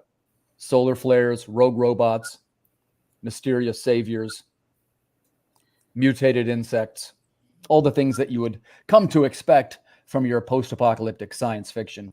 The one element that it's a little bit different, which I like to say in our case, the thing that's different about these is they are short stories that are framed in the style of Richard Matheson or Ray Bradbury. And what I mean by that, they have an emotional component. The best review I think we've gotten has described it. These stories are sad and beautiful. Mm-hmm. And that's really what we're going for. There's 2 levels in our universe. They're both called the Water Wars. One is 2288. And this wraparound you see there, that is the Chronicles. And there's basically 2 settings. One is the female heroines in this sort of like a cartoon, vividly illustrated world. And this next one is the Chronicles, which has the look of a hand-painted, more of a cinematic kind of style. And in this case, it is what you and I might call slightly harder science fiction. In this case, the stories are framed in the works of Isaac Asimov. If you like the type of movie like I, Robot, you will really dig this. We got a lot of mutated creatures. There's the genetically enhanced Minotaur that turns up in volume 4. That was a pretty popular issue. Of course, some of these you might recognize from some prior successful Kickstarters. We got all kinds of cool rewards. Of course, the usual print things that you see, books with chrome editions, hollow foils, all kinds of great shiny objects. But also, we're going to be doing the laser engraved wood carvings, which if you see a cover that you like, you can have it, see that laser engraved wood etching. That was very popular last time. And what it is, it's like a nice polished piece of wood about the size of a comic cover, and a machine etches the black and white image into the wood slab. And you can actually collect the little piece of wood, or they look cool on a stand or even hung up on the wall. Yeah. Got various kind of cover collections. And as you know, we do have trading cards. That, again, these are things that happened accidentally, people. I'm the writer, right? But so now I'm a trading card maker. The trading cards initially came out as a bonus product for buying the book. And of course, the trading cards now ship to 25 countries. We have something like 13 cards, or it might be 14. There's the CGC books. We do the slabbed books. By a show of hands, do you guys do the slabbed books in your Kickstarter campaigns? I'm the only one? Probably. Okay. I've seen it done Yeah. a few times, but yeah. How does it do for you? I always sell 3 or 4. Okay. Mhm. And it's $100 tier. So it's, it's, yeah. The next one, the drawn in tier, we do the thing where the digitally paint your likeness into the full page splash scene, guaranteed to be a dramatic scene in the story, either action or something, epic happening. Guaranteed to be a best in class experience if you back that one. Nice. It'll look just like you. Got some original art for sale. I work with a number of very talented teammates. Got to give them a quick shout out. They are really the ones who are doing the Lord's work on this critical project. I am just the steward of the stories, as it were. So, quick shout out to the artists. Thank you for working so hard and bringing the projects to life. Comic Creator Production tier, I also offer production services. We've done exactly 2 books. They both came out beautiful. So it's also a guarantee. This is mostly for beginning to middle people. If they can't quite get their book over the finish line, that's something we do. I offer editing, page count, production services, ISBN. Basically hold your hand and walk you through all the steps that you guys know so well by now. That first time, it's a little bit intimidating, And I usually get 1 or 2 of those. We're unlocking some stretch goals. We've got the Chrome Enhanced Trading Card. We've got the Radioactive Tactical Map. What the map is, it's a 2-layer printing process by which the upper layer is chrome, and if you turn it, certain elements and locations on the map shimmer in the light a little bit. Nice. Yeah, it's pretty cool. It's one of our more popular things. And the other side is the mini print, which we just unlocked. That's pretty amazing. The next one coming up is the Chrome Enhanced logo on cover. You know what? I have one of those here if you want to see that. This is the last issue. It's always hard to show in a JPEG, but if you can see me, see how that's like, there you go. See how it's like reflective? Mm-hmm. It's Chrome logo. So it's something, it's hard to get across when you're showing a JPEG of it, but when you see it, in person. Thank you. Thank you very much. I thank you for letting me show the cover too.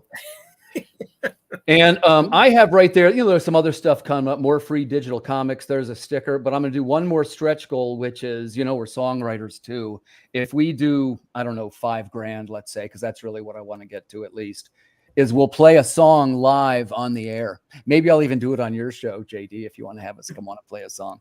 And maybe it'll even be a funny song, something about I'm still putting the idea together, but sometimes people like that sort of thing. And, we do write songs for the campaigns, serious ones. If you guys like music, that's an element of the campaign. Each chapter has a theme song that goes with it. But as one of the riffs on that, I thought it might be funny to sort of goof on it. Well, it's me and my son and, my buddy from down the street. We're all going to get together and play in my living room, and I'll send it across on StreamYard, maybe maybe even something about the podcast. I'll work there. See that yellow cover there? Mhm. This was another one that was kind of popular. This is what we called the atomic variant. It's on a printable hollow foil, and it has what they call an iridescent logo on it. So that, man, when you hold it, it's hard to tell from the picture, but the darn thing looks like it's glowing, kind of. Mm. It's Nice. so shiny. And that, for us, that's kind of an expensive book. That's a $25 book. Some of your trading cards. Yeah, the trading cards is the character arc. Who do we got there? The Girl with No Name, Phaedra 5, Vice Marshal Fielding, and the Bio Trooper. You can skip the video. This is going to show you the teammates. I'm not going to shout out each person individually because we'll be here for a while. But it is, it's, what started. Squad.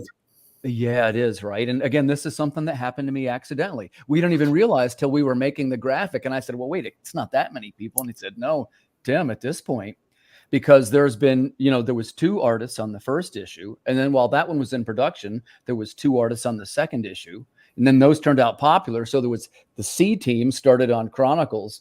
And essentially it's like 4 teams that rotate in a circle. So there's always something coming out.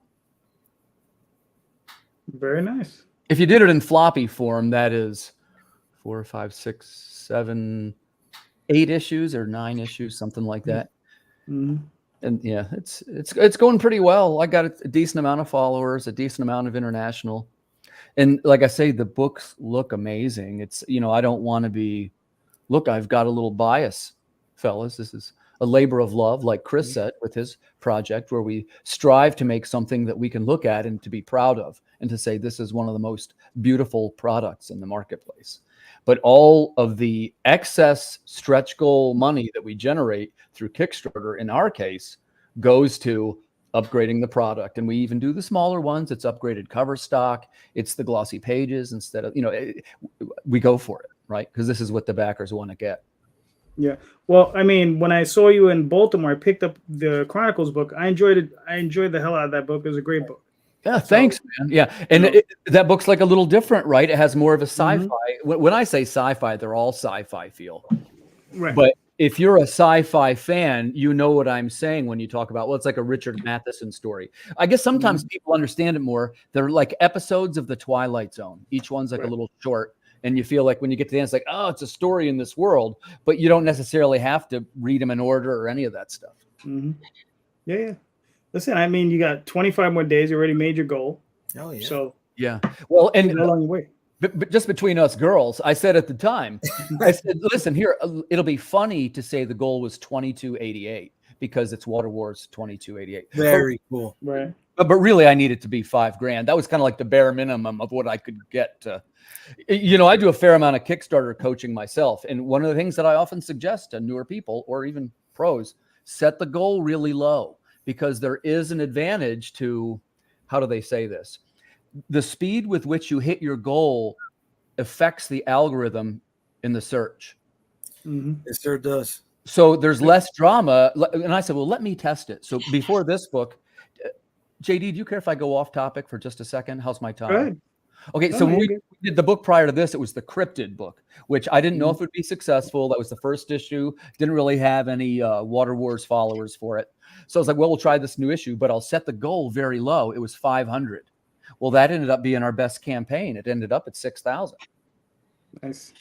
So yeah, so there was a benefit in my case to setting the goal low. You can see the art on this book has a little bit of the feel of what some people would call good girl art or, classically illustrated comic art, especially maybe leaning toward the 70s kind of motif, right? Something in the Rudy Nebris type of feel. And in this case, this tends to be these illustrations. Some of these are coming out of Brazil, which is some of the top artistic talent in the world. I'll put these guys up against anybody. And when I say guys, excuse me, we have one woman now on the team. So sometimes when I say guys on the team, I mean euphemistically all friends and not all males. So I just the royal we, right? Yes. Royal guys. Yes, yes. Yes. All right.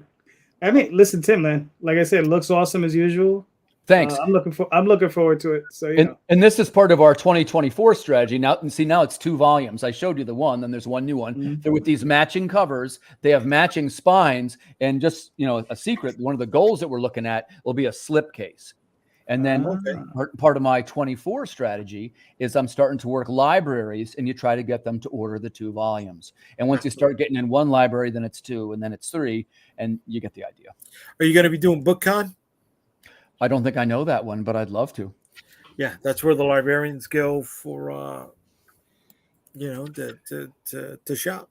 I don't, Jay, but I'll tell you what I did. Everything with me is the grassroots, like Randy was saying, it's the best way. So I have been doing activities at libraries. We do on a Tuesday night, it was come draw your favorite Star Wars character. And I might get like 10 kids, and I print out these little, they're just Xeroxes of like black and white pages, and the kids either draw them or they color them, or sometimes the kids are a little advanced to actually have them make a comic page.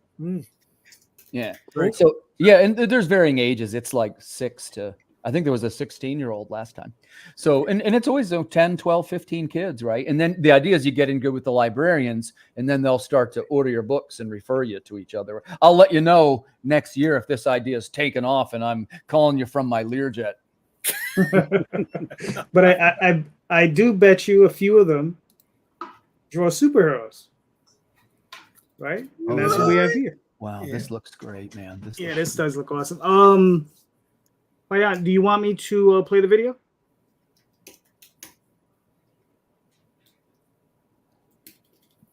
I think he's frozen.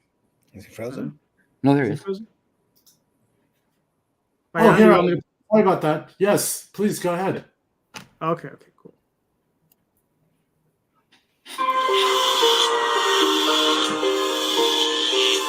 I've been a lifelong fan of the superhero genre. Lots of money, lots of time, lots of energy, lots of conversations. But come on, enough is enough. Do we really need another fancy leotard, another made-up superpower, another intergalactic battle? I'm Payhuan. I'm the founder of Immortal Studios. We are drawing a line in the sand. A new era has arrived. We are releasing the next chapters of all of our titles together. It's never happened like that before. So if you've been jonesing for the next chapters, you get all of them together in one fell swoop. We are talking about the next issue of The Adept.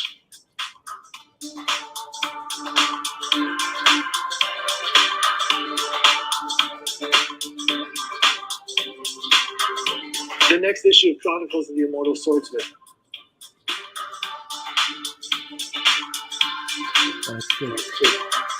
Thriller. The next issue of Pa Shane. Wow.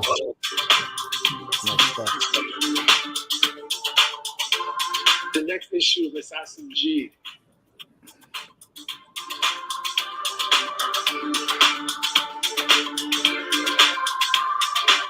And a few surprises. These 4 titles are actually interconnected and they're released together. You'll be able to see the rhyme and the reason, the Easter eggs, how they're interconnected, and frankly, the depth and breadth, the beauty, the ambition of this world. Immortal has always been powered from day one by you, our fans, members of our community.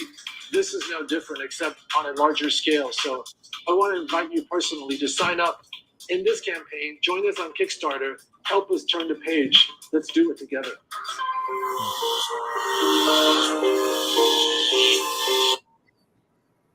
So that's Payhuan, that was from WonderCon this year. Some of that footage? That was from Comic-Con. San Diego. Okay. That looks great. Looks great, man. Yeah. It does. Real good. That looks incredible, man. Yeah, I love the interconnected universes. This is going to be great. Yeah. This is there's so much story behind all of these verticals, and we wanted to just kind of give people a chance of discovery while saving some so that they could actually get one big chunk. Mm-hmm. So this is a chance whether people are coming in and they've enjoyed The Adept or Fa Shang, Chronicles of the Immortal Swordsman, and also Assassin G. It's really for all the fans of the various subgenres, these individual stories. Now we're pulling it back and people are realizing, wow, this is actually a shared universe. That the stakes are getting bigger, in that it's actually grounded in our real world, whether it began in the 1900s or 1982. Eventually, it all brings back to this big, major inciting incident that we're kind of experiencing as a planet, which is called the Reckoning. Oh, you got Charlie Stickney to write that one for you? Yes, Charlie is the co-writer of The Adept. Oh, wow. Obviously, he's an amazing talent and a really good friend. Yeah. Yeah, nice guy. We're really happy to have Jen Troy, the writer of Supergirl, write Assassin G. Ronan Grant writes Fa Shang. And I personally write Chronicles of the Immortal Swordsman, but I'm also the universe creator. So I've created these verticals, these characters, and then now bringing it together while I'm also shepherding the next chapter. I'm going to launch something different on this talk, that we're in the process of turning these 4 projects into movies as we speak right now. Oh, so nice. it's a special offer, an invitation for, I think, for fans who really want to get in on the ground floor, something that I think has got a lot of mileage, and that we're actually making changes and taking, having deep dialogues with people who are reading our books, because they're giving us a lot of insight on what's working, what isn't working, questions, and what have you. So it's a very ambitious undertaking, and I'm really happy to be here to share it with you guys, because I've really enjoyed being on this panel with all of you. I learned a lot too, and also people who are kind of looking for something that is big and ambitious enough, but also relevant enough, and for people who are really care about the mission of heroism and heroes, because I think that's what's always been at the heart of a lot of these fantasies, is really just our unfulfilled desires to be heroes in our own lives. And we spend a lot of time on developing these heroic archetypes from real lessons in Kung Fu. I'm a martial artist, and we just partnered actually with. Give a pause right there.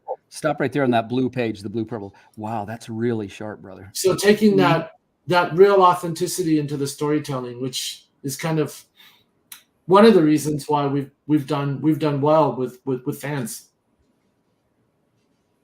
Very nice, very nice. So, how long have you been working on this project? It feels like it's been all my life, but Right. as it exists today, we just entered our 4th year. We got things started at LA Comic-Con 4 years ago, so Cool. it's been 4 years. Nice. Not listen. It takes time. It does take time and a huge learning curve, and also just sourcing the right talent. Yep. And all the various misfires, and of course for me to learn, I'm still learning the ins and outs of indie publishing, because it's not my native industry. Yeah, But, I mean, You're doing it great, man. Let me tell you. Yeah. Looks For really real. good. Yeah. That's great. You got some good names there too. I saw Dexter Wee on there, Omi. Yes, Dexter Wee is amazing. Look, we have some real Bob Harris. Yeah. Good stuff. Bob Harris, who's doing a great job as so yes. And we're just got 5 days left to go, so we're looking to drop the mic. For those of you listening, I'm putting together a pretty unique $20,000 benchmark when we hit it, and hopefully with your support, we'll even beat that. nice. Yeah. What are you guys seeing out there right now? Like, we're about to hit 16,000. We got 5 more days to go. Like, I've been out of Kickstarter for a year now. Like, what is it? You can take if you look at your dashboard, you mean to like get a prediction based on the backers? Yeah. If you look at your dashboard, you can look up your followers, and right beneath that, it'll show your conversion rate at roughly 48 to 96 hours before the close, or you can even start looking now. You can take your followers times the conversion rate, and that'll give you an estimated how many more sales. Right. And I've done it a couple times. It's pretty close. It was within 10 or 20 for me. Followers, you mean? Okay, because we have followers across 4 different campaigns. No, only the ones that are following it at the Kickstarter. Oh, I see. Yeah. The people that are already on it, because and even that's like it's sort of a vague recommendation, but in the past it's come out pretty close for me. Uh-huh. And it's all right there. What do It's you right in the usually first close page. with, Tim, on your conversion? I did better previously than the other ones. Let me look it up. I'll tell you exactly. Okay. Right. So I mean, from my point, Payhuan, I'm usually closing out at anywhere between 23 to 28% converting on the followers. That's pretty good. Mm-hmm. 23 to 28. Wow, I love it how specific you are. Yeah, because I know because I never cleared 35.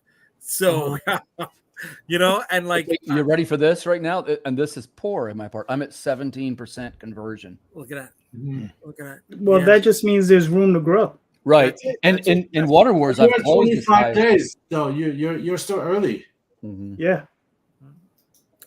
Well, what's your password there, bro? What's your password again? Yeah, really. So yeah, I mean, you know, 100%. I don't think anybody's ever hit 100%, and like getting anywhere past 50. That's a unicorn. That's a win for a lot of people, man. Yeah. My cryptid campaign, which for me was a little above average, that closed at 27%. Okay. And that was 219 backers. Look at that. Nice. I talked to Charlie recently. Of course, he's kind of phenomenal. He's between 50 and 60%. Yeah. Wow. Yeah, he's a titan for sure in the Yeah. Charlie knows his stuff. That's really cool, man. I mean, like you said you hooked up with Dynamite? Yes, we're going out to the direct market later, beginning with Assassin G for I think April next year. Nice. But that's cool. What I'm really understanding is that there are really different audiences, right? There are people who go to the comic book stores. There are people who like to get it and discover it early on these various crowdfunding platforms. I'm also really looking at how do we, how do you engage people digitally? Because I think as the world goes online, there's a whole future of people who are just kind of consuming them through their wireless devices, in as much as we want them to look at books. Mm-hmm. Well, I mean, when you go into direct market, it's a totally different business mindset, right? You're dealing with volume sales, whereas here you're dealing with direct to consumer. When you look at online sales, from my point of view, it's more you're trying to chase the save on shipping model than anything else, right? Because for us, and also printing, right? Printing, shipping, all the other things. Of course. I think too many people worry about the digital watermarks and stuff like that, and I don't know. I don't care as long as they're reading the book. If it's digital, fuck it, it's out there. You know what I'm saying? If I'm popular enough to have my work stolen, lifted, whatever, I say that too. that means I'm hitting. Yeah, I'm hitting very well, right? It's a gauge on. Jay, you're gonna laugh. That's one of my metrics, and I also say gathering haters is a metric. Like I'm starting to get some haters. Really? Like I had one guy who, like I'm gonna put some of them as pull quotes on the back of the book. One guy is, "This project is doomed to fail." I love that one. And then the other one says, "This." It's something about this gives off major gay vibes, just stuff trashing me, And to my mind, hey, if you're doing something right, somebody will pull down on you, I mean, you gotta have thick skin, right? Gotta have thick skin. 100%. Embrace it. Yeah, Tim. I mean, I don't get it. You're a really nice guy.Ay getting haters. That makes all the sense in the world. I mean, I'm a scumbag and a half. But Payhuan, you're I think you're gonna make your 20K, and you got 5 days left to do it. So I think you're well on your way, man. This is in the bag. I think you might be looking at closer to 25. Yeah. I like to push it to 30, man. Mm-hmm. Yeah, get ready for those last 2 days, man. Those last 2 days is your push, but you're coming out of the valley right now, right? What are some hacks that really engage people? I wish I knew. Doing this, coming on shows. Yeah.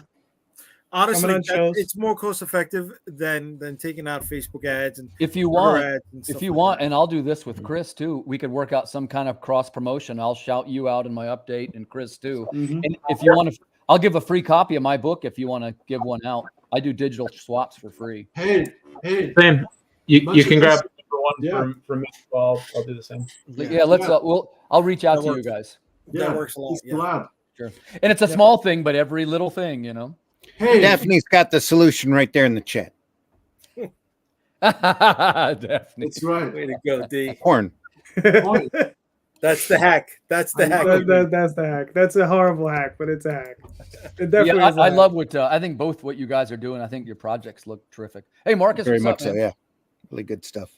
Yeah. So, Randy, you're up. What's your question? Can I show off? Of course. Oh, my question. I like Jay's question. If I have to ask a question, it would be we're heading towards the end of the year. In your publishing experiences, everybody here, especially in alternative independent comics, are entrepreneurs. Yes.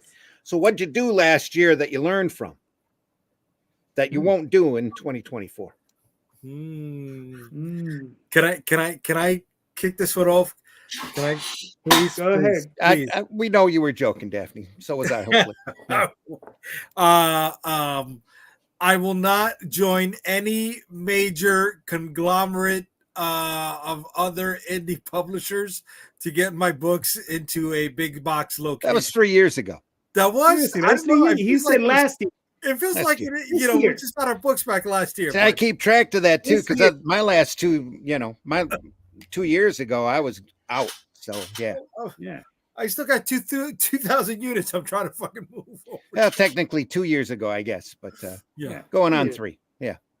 Yeah, me too. I got a garage. Mhm. I got boxes. We all got boxes. Yeah, Mhm. that was a lesson from 2022. I'm talking about 2023. It still hits in 2022. It still hits. Okay. It still so hits. Jay's, Yes, I know. Yeah, so- all right. That was So my Jay's answer. done. can't tell you. I did a Uh, lot of commercial work in 2022, 2023 to hopefully try to make up for that. Yeah. I know what you mean. Payhuan, so are there any lessons that you learned this year that you can carry over into next year?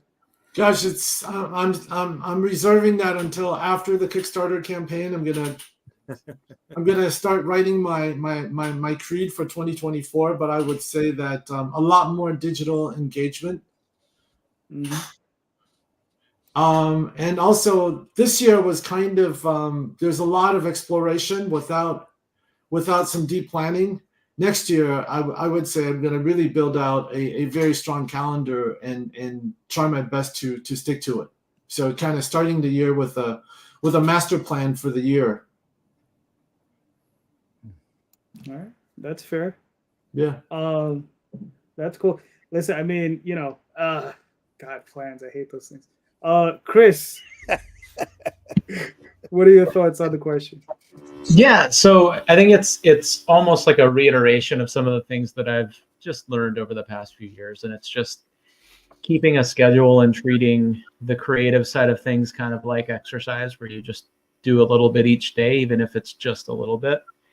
And then I've also started to get back out into conventions and stuff, so trying to take what I learned about like pitching in person and continuing to hone and refine those as we get into 2024, and trying to get better about setting that schedule earlier and just making time to be creative, because those of us with a day job outside of the comics industry, it takes so much time and effort to do those, and it's just the need to continue focusing and building, even if the learning is just accepting that it might be a little bit each day rather than a lot, because we might want to be able to do a lot each day, but we might not have the time.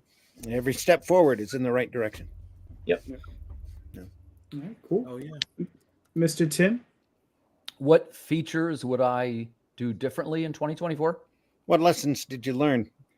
Well, in the beginning, Entrepreneuring. yeah, we touched on the one in the beginning. I just want to flesh it out a little bit, which was I conventions can be a great marketing source, and they can really be a great source to bring customers into your net. And in some ways, for me, better than digital advertising and digital sites. And before, I used to kind of turn my nose up at smaller cons. And I'm going to totally reverse that. I'm going to do a lot more smaller ones and hardly any big ones, and see how that goes. And like I say, I did it for October and November, and I think I did 6 in 2 months. One-day shows, little one-day shows. Yeah, they were 1 days too.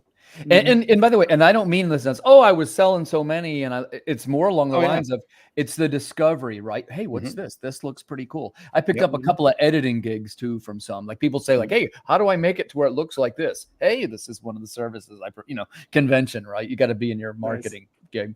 But in my case, it is more about, I think it was Payhuan said it. What is the most meaningful engagement to have with our audience? Like the truth is, my audience is probably very different from you guys' audience. And well, probably not too different from Chris, maybe. But at least for most of you, mine is going to be pretty different. Sci-fi people they're not always horror people. They're not always, everybody's got a very distinct niche. They're not all monkey detective fans either. Yeah, good point. Yeah. Then vice versa. Is there a version of this where you don't go to conventions and you can still really make it in indie comics? Well, I've had some success with starting a YouTube channel. Do you have a YouTube channel? Mm-hmm. Yeah. That's something we're looking at doing a lot more of, or with. Yeah. I enjoyed going to conventions, but there's so much there. It's like an energy suck. It's really expensive. Right. Well, look. Hey, one of my things is I don't go unless they invite me. I just go. Hopefully I even get fed out of it. But I go to Baltimore every year, and it's like a big thing. Like we have a pretty nice looking booth, right, JD? It's about a $700 spot. And you got that, and I usually take about, $2,000 in inventory, something like that. I got 3 nights of hotel rooms for another $900. It's $100 a day to park in Baltimore, all but. Yeah, I'm exaggerating a little bit on some of these things, but the truth is it's very expensive. So I'm going to turn it around. Like I don't have a lot of clout. Payhuan, my sense is you probably have some clout with the conventions. You ought to maybe even have one of your people call them up and say, hey, I'm representing Payhuan. I'm representing Immortal Studios. Would you like to have them attend? And maybe you could even offer a signing or a panel or something in return for it. Well, we usually do our panels at Comic-Con. It's, I think you guys saw a picture of that this past year. But it's still the loss leader, really, because Well, the cool thing about the smaller shows, one day you're in, you're out, but they're also intimate. You got people that walk by and will actually look at your table. And the conventions have been mutating so much in the last few years, turning into more media shows, correct, comic shows, correct. And there's a bunch of little one-day shows that are popping up that are, I call them paper shows, that sell comics, paperbacks, magazines, right? And that's the great place to set up at, because you get people who are readers who are looking to be entertained, that go by and stop at your table and go, oh, what's this? I haven't seen this before. And you might even, in doing it that way, you never know where that'll go. Listen, when I go to Baltimore, it's hard for me to stand out because I got lots of big shots around. JD Calderon's there, J Rosario's there. There's all these heavy hitters. It's hard to get customers. So when I go to one of these little shows, I say this half jokingly, but I might be the biggest celebrity. Everybody who's not buying a used issue of Swamp Thing is going to come up to me. What's this? And we always do a drawing too, where you win a prize. It's a CGC copy of one of the books. That costs me, fellas, about $30-$40. So I can give up for $30-$40. I've got people coming to the booth literally all day long for the little ticket. I mean, Payhuan, I'll be honest with you. What you're doing now and the numbers you're raising, you're gonna keep growing. I think if you want to avoid conventions, you can avoid conventions and still grow. And especially if you're gonna put a book out through Dynamite and they're gonna help you out, I think you'll do fine. And I think that's the best route. I mean, this is actually the smallest number I've done, JD. Like our first issue, The Adept, we had 1,200 backers, and we hit 35,000. That's really good. Yeah. For our first book. Yep. So this was like, it's like, I don't know how to interpret it because I know the quality's only gotten better. We're doing 4 books, so I think. Go ahead. we ran through this subject a few weeks ago, and we have been seeing a bit of a decline in a lot of campaigns. Like we've literally seen campaigns who would do 20,000 and now they're down to 12, and and things are fluctuating within the market. We don't know if it's the economy. We don't know if it's the economy and Kickstarter. Right? I think it's a number of factors. Yeah. Plus, it's the time of the year. People are. That's very true too. Yeah, that's true. Yeah, it is Christmas time, and more people are focused on buying stuff for their kids. Maybe there's just less money to go around. We don't really know, but hopefully, like anything else, there'll be some kind of correction. But I think stay the course. But I think going away with Dynamite, I think that's going to be huge for you, man. Right. Yeah. But don't let it dishearten you at all. Yeah. Mm-hmm. It's been really discouraging, guys. I mean, honestly, because I when you start at 35,000, and then we're at 15 when the books and the creatives and our team, anyways, I'm being really transparent. You're always going to have you're always going to have high and low points. The thing to trudge through the low points and embrace the high points. What worked, what didn't work. Go with that. But again, there's so many factors, especially right now, because the economy is really bad and we're heading into Christmas and the money isn't there. I mean, the disposable income, everybody's disposable income has thinned out a lot. Yeah.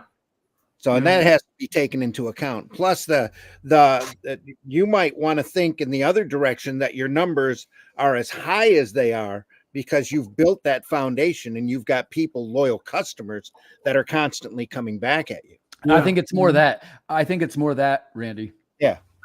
Mm-hmm. Yeah. Yeah. How's that? And here's the thing. I mean, the one thing I found, I don't know if someone mentioned BackerKit. One of the things I found that's really effective on BackerKit is they have some features on there we can discuss, and you can go on there and like send out newsletters and all that stuff. And I found that to be very effective. Mm-hmm.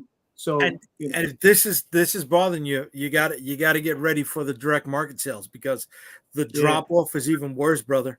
Whatever issue number, whatever your numbers are for the first issue, the rule of thumb is expect half to come back for issue no matter your quality. Right. And then half of issue 2 to come back from issue 3. And around issue 3 and issue 4 is where you're going to find out where you're going to be standing. And that's just what the stores are ordering. Their sell-through is a totally different. Everybody has that dip. Yeah. Around issue 4, if you're lucky, you'll hit the hockey stick and then it'll start floating back up. But even then, it's going to be gradual. So if you talk to the guys at Diamond, I'm sure they're going to tell you exactly what we're telling you now. Yeah, I think the only you're always going to have that. The direct market is just as one avenue. The other thing is like scrolling devices.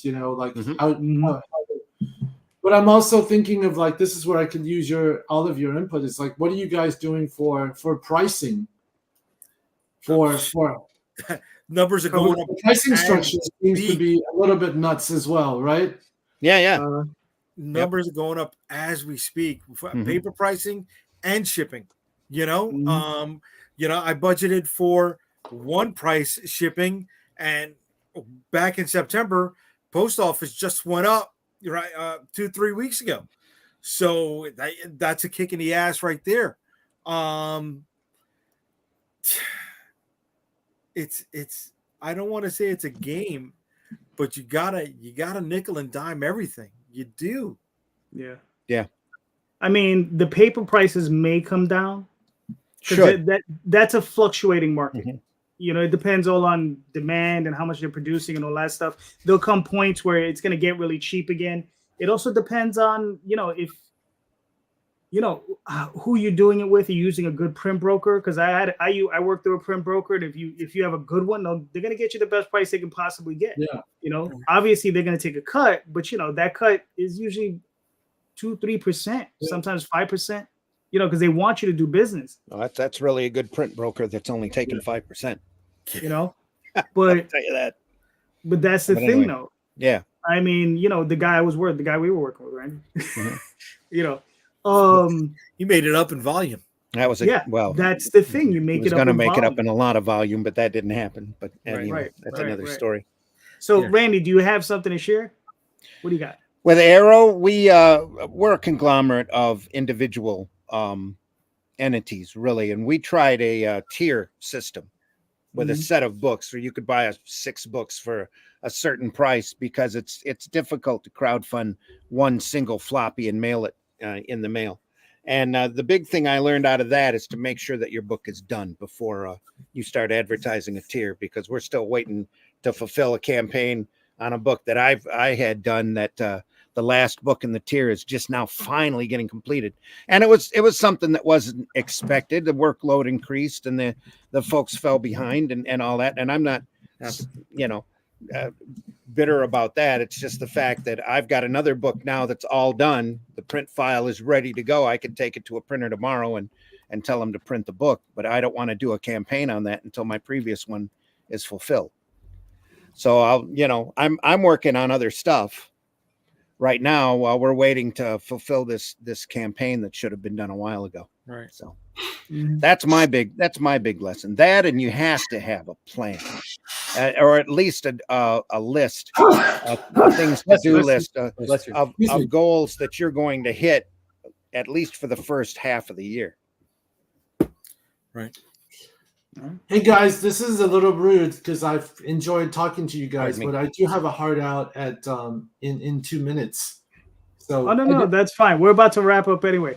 So Payhuan, please let us know where people can find you and your work, sir. Okay, you could I am Ancient Futurist on Instagram. Ancient Futurist on Instagram, and we're on I would just direct you to our website for Immortal Studios, immortal-studios.com. For people interested in our campaign, just go to Kickstarter and search Immortal Studios, and the Turn the Page superheroes will come up.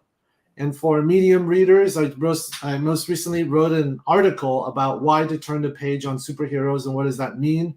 What are the various characteristics and perspectives that we're leaning into at Immortal as the ballsy indie company that's the David versus the big Goliath. Yeah. Yep. We're all little Davids here. Yeah. Exactly. Yep. Payhuan, it was great meeting you, man. I mean, anytime you want to come on. Take care, Payhuan.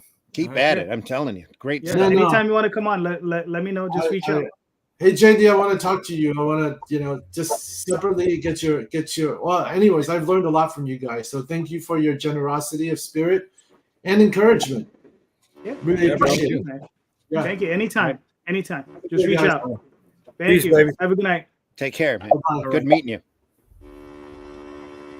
All right. So, Chris, where can they find you and your work, sir? Sure. So cbrimmage.com. So first initial, last name is my email address. Chris Brimmage author is my handle on Instagram, and then author Chris Brimmage is my handle on TikTok. So it's the opposite. All right, cool. Timothy, where can they find you, sir? Where can we find me? Where am I, JD? I don't know. Where are you? I guess right now it's always easy. I'm pretty fairly regular Kickstarter guy. Always have a couple projects over there, but I guess these days for YouTube they have what they call a handle now. So I think that might be easier. I'm at Timothy Fling. If you want to follow me on YouTube, if you want to follow me on Facebook, I'm Timothy Fling. It seems like I still get a lot of traction in Facebook, Instagram, LinkedIn. X. I do all that stuff, but I'm getting nowhere with it. Let me tell you where the action is. I'm putting all my stuff over on Substack. I put all my appearances, all my creative writing, all kinds of special content on Substack. It's the way I reach out directly to the community, including art previews unseen by the masses. Nice. So sign up to my Substack. That's Timothy Fling, Earth's mightiest Substack. Nice. Are you still doing TikTok? I am. I've been a little bit behind on that one, but we're TikTok.com/EarthDog Studios. And that one we do, I do the comic collectors, and I still do, actually I should tell Chris about this. I do like a 60-second blurb on your book. I'll put art out and like a quick pitch about it. Mm-hmm. And I think it works. We were getting a couple customers from it. All right. Cool. Randy, hold on. Before we close out, I just want to show this. Show that. There you go. This is a rough proof for the cover for the Shadow Kingdom. Here's some finished inked artwork by Russ Leach. Wow, that looks We great. are adapting the first recognized American sword and sorcery story by Robert E. Howard called The Shadow Kingdom. That